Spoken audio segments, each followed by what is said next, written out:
Golda Meir was a remarkable woman. I've got a quote of hers here that I want to share with you, which I think is quite impressive. She was the fourth prime minister in Israel and the first female prime minister. Trust yourself. Create the kind of self that you will be happy to live with all your life. Make the most of yourself by fanning the tiny inner sparks of possibility into flames of achievement. It's a beautiful quote. There are a lot of people who quote Golda Meir with good reason. I've heard a lot of Golda Meir quotes, and I heard one and I keep hearing it and keep hearing it, and this quote blows my mind. It really does, because amidst all of her genius, this quote stands out as to me as being one of the single most offensive quotes.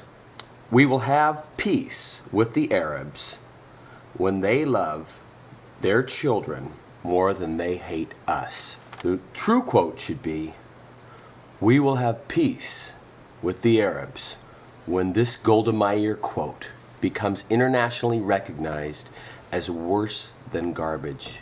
It is such a vile affront to humanity because it has some assumptions. And you know, the funny thing about this quote is this quote has been repeated to me by people who claim to be peace activists.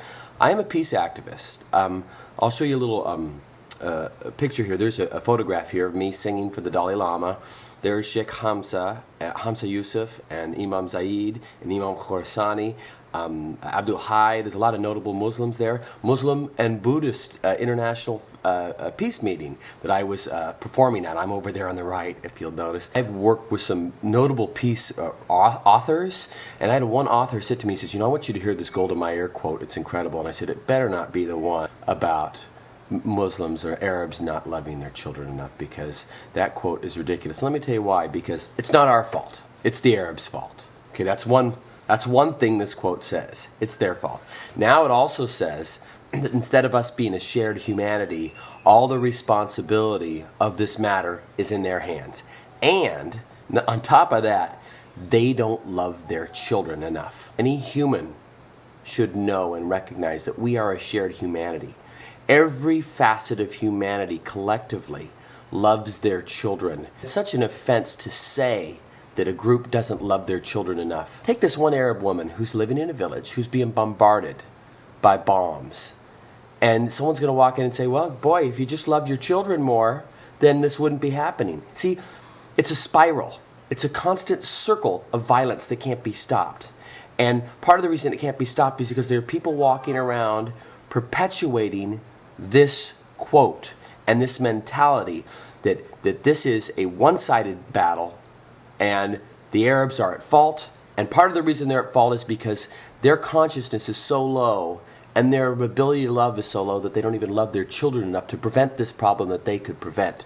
So this quote is as vile as people saying the Holocaust didn't exist. This is the reverse. So if you're an Israeli and you hear someone say the Holocaust didn't exist and it makes you angry, this is how it should make an Arab feel when they hear this quote. And not just an Arab. As a Christian, you should be offended by this Golda Meir quote. As an Israeli, as a Zionist, you should be offended by this quote.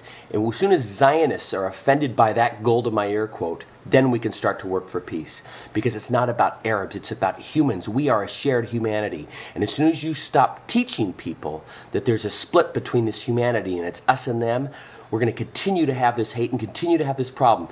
And a person can give you great quotes all day, but if they tell you, after giving you a great wise quote, to drink a cup of gasoline every morning for breakfast, would you do it? You don't do it. Because amidst all her wonderful wisdom, there's a garbage quote, and it's worse than garbage because it's married with a bunch of other good quotes, so make people think that it's valuable. Just because someone says great quotes doesn't mean that everything they say is true. This quote is wrong. Take a good deep look at it as a human, not as an Israeli or a Christian.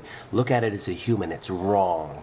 So, thank you. I mean, you're scaring everybody. I mean, I thought whenever there was like a serious issue, I was supposed to like do it in a comic way, so you know we would be able to offset this stuff. That's just like serious. I mean, I don't know. I mean, this is not what we're trying to do. We're just trying to get a little event together, have a little fun, and should do a little interfaith dialogue. I don't know. I just don't. I don't know if I like the direction you're going here, because I'm like easy going. You know what I mean? So.